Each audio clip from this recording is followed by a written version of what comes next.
গুলশান ২ এর exclusive residential এরিয়ার মনোরম পরিবেশে গড়ে উঠেছে বেভারলি রেসিডেন্স। এটা গুলশান ১ এবং গুলশান ২ যে কানেক্টিং এভিনিউ সেটার ঠিক মাঝ বরাবর অ্যাক্সেস করলে ১২৬ নাম্বার রোডে অবস্থিত। ডিজাইনের ক্ষেত্রে আমরা যে রাস্তাটা অ্যাডজাসেন্ট পেয়েছি সেটা ছিল ৪০ ফিট এবং এটা ইস্ট ফেসিং।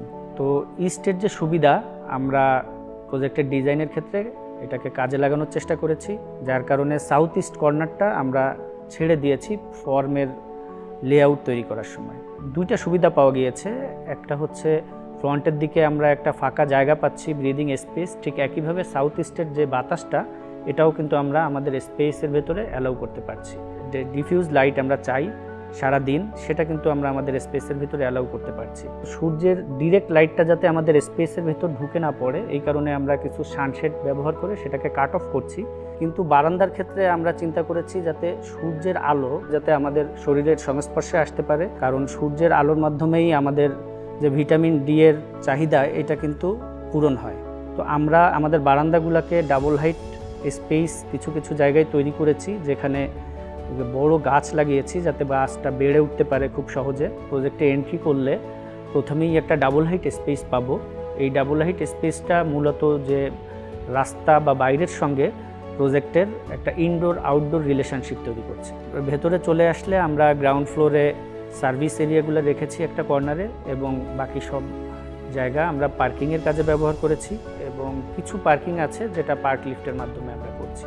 ভার্টিক্যাল সার্কুলেশন যেখানে সিঁড়ি এবং লিফট আছে এই জায়গাটাকে আমরা কিন্তু নর্থ ওয়েস্টে প্লেস করার চেষ্টা করেছি, যাতে করে আমরা সাউথ ইস্টের ম্যাক্সিমাম অ্যাডভান্টেজগুলো আমাদের লিভেবল স্পেসে দিতে পারি। এই গ্রাউন্ড ফ্লোরের থেকে যদি আমরা ফার্স্ট ফ্লোরে চলে আসি, সেখানে আমরা দুইটা স্পেস পাবো। তার মধ্যে একটা হচ্ছে কমিউনিটি স্পেস আর একটা জিমনেশিয়াম। জিমনেশিয়ামের সঙ্গে একটা আউটডোর স্পেস আছে। ঠিক একইভাবে কমিউনিটি স্পেসের সঙ্গেও একটা আউটডোর টেরাস ডিজাইন করা হয়েছে, যেটা আবার একটি ল্যান্ডস্কেপ বা ওয়াটার বডির সঙ্গে কানেক্টেড। আবার এইখানে যে ওয়াটার বডিটা আমরা ডিজাইন করেছি, এই ওয়াটার বডিটা ফ্লো করে গ্রাউন্ড ফ্লোরের যে ওয়াটার বডিটা আছে ওইটার সঙ্গে কানেক্টেড হয়। আমরা প্রতিটা ফ্লোরে 3টা করে বেডরুম দিয়েছি। এর ভেতরে 2টা বেডরুমের সঙ্গে অ্যাটাচ টয়লেট আছে এবং আর একটা কমন টয়লেট আছে। লিভিং, ডাইনিং এবং ফ্যামিলি লাউঞ্জ স্পেসটা আমরা এমনভাবে অ্যারেঞ্জ করেছি যাতে এই স্পেসগুলোকে মাল্টিপারপাস ইউজ করার সুযোগ থাকে।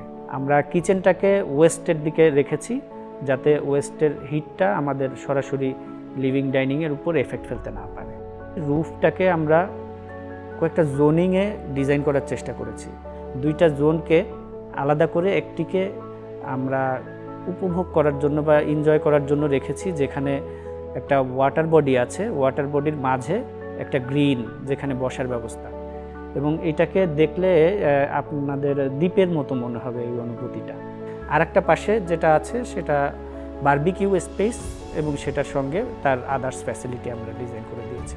ম্যাক্সিমাম কমফোর্টেবিলিটিটা যাতে এনশিওর করতে পারি ডিজাইনের ক্ষেত্রে, এটাই আমাদের মূল প্রাধান্য ছিল। সব কিছু মিলিয়ে এটা গ্রাহকের চাহিদার শীর্ষে থাকবে বলে আমার মনে হয়।